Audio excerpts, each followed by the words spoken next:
भगवान श्री कृष्ण ने मनुष्य की बर्बादी के 3 ही कारण बताए थे। इस वीडियो में हम एक जो किसी भी व्यक्ति को सफलता की ओर ले जा सकता है। यह वह शक्ति है जो हमें चुनौतियों का सामना करने और अपने लक्ष्यों को प्राप्त करने में मदद करती है। दृढ़ता के बिना हम आसानी से हार मान सकते हैं और अपने सपने रखते हैं। इस वीडियो में हम कभी हार न मानने की शक्ति और इसके महत्व के बारे में जानेंगे।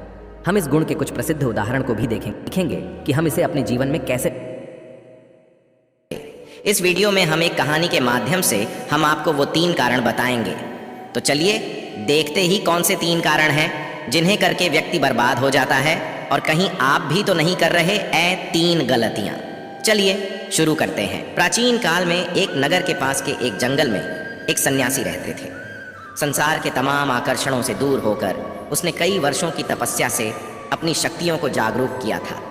वह लोगों की हर समस्याओं का समाधान करता था। धीरे धीरे वह मशहूर होने लगे और यह बात राजा को पता चली। राजा ने सन्यासी से मिलने का फैसला किया और वह सन्यासी से मिले। राजा सन्यासी के बातों से बहुत प्रभावित हुए और उन्हें अपने राज्य में चलने तथा महल में रहने का आग्रह किया। सन्यासी मान गए और राजा के साथ उनके महल में रहने लगे। कुछ साल तक सन्यासी वहीं रहे। एक दिन राजा और रानी को पड़ोस के राज्य में जाना पड़ गया। उन्होंने एक नौकर को सन्यासी के भोजन आदि की जिम्मेदारी देकर निकल गए। एक दिन नौकर बीमार पड़ गया और आया ही नहीं। सन्यासी को खाना खिलाने वाला कोई नहीं था। वह इंतजार करता रहा और अंततः वह गुस्से में लाल हो गया। तभी राजा और रानी वापस आए। सन्यासी ने राजा को बहुत डांट फटकार लगाई और कहा कि तुम मेरी जिम्मेदारी नहीं उठा सकते थे तो क्यों मुझे लेकर आए।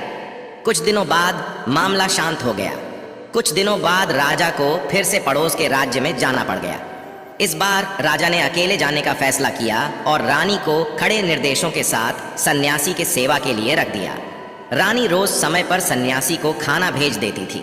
एक दिन रानी खाना भेजना भूल गई और वह नहाने चली गई। सन्यासी को खाना नहीं मिला तो सन्यासी ने काफी इंतजार के बाद महल में जाने का फैसला किया।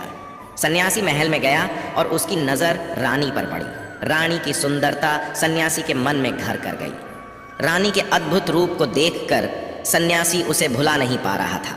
उसने खाना पीना छोड़ दिया और कुछ दिन तक ऐसे ही पड़ा रहा। कुछ दिनों बाद राजा वापस लौटे और सन्यासी से मिलने गए। राजा ने कहा, क्या बात है, आप बहुत कमजोर हो गए हैं, क्या मुझसे और कोई भूल हो गई है।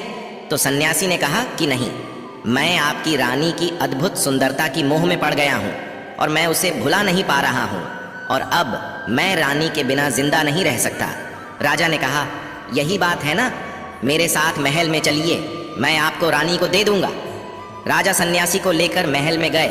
राजा ने रानी से कहा कि सन्यासी आपकी सुंदरता के दीवाने हो चुके हैं और बहुत कमजोर पड़ चुके हैं और मैं किसी ज्ञानी व्यक्ति की हत्या का पाप अपने सर नहीं लेना चाहता। क्या आप सन्यासी की मदद करना चाहेंगी।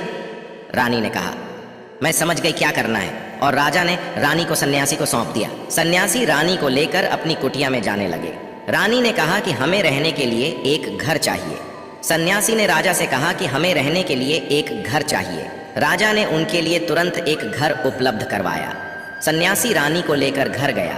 रानी ने कहा, यह घर तो बहुत गंदा है, इसे साफ करवाइए। सन्यासी राजा से कह के घर को साफ करवाया। राजा के हुक्म से घर को साफ करवा दिया गया। फिर नहा धोकर रानी बिस्तर पर बैठ गई और सन्यासी भी रानी के पास आ गया।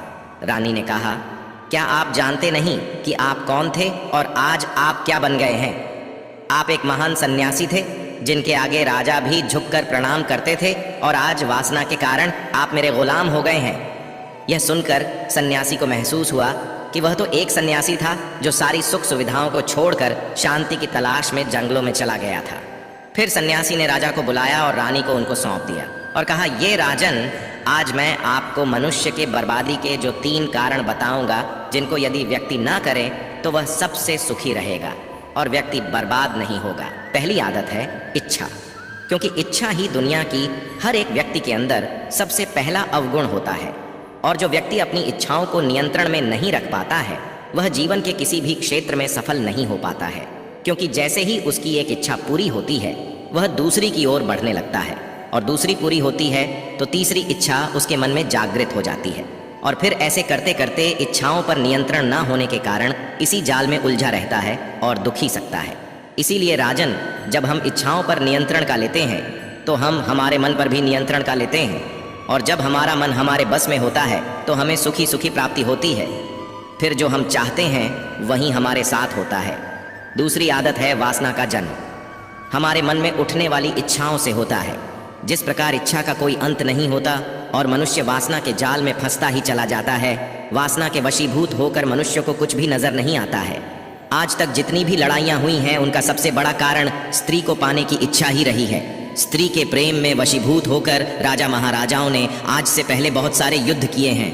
रावण इस संसार का सबसे बुद्धिमान व्यक्ति था, लेकिन उसने भी माता सीता की सुंदरता में आकर अपना सब कुछ बर्बाद कर लिया। उसकी मृत्यु का कारण एक स्त्री ही बनी थी। कहीं राजा महाराजा तो युद्ध में इसलिए हार गए क्योंकि वो लोग स्त्रियों से रासलीला रचने में ही रह गए।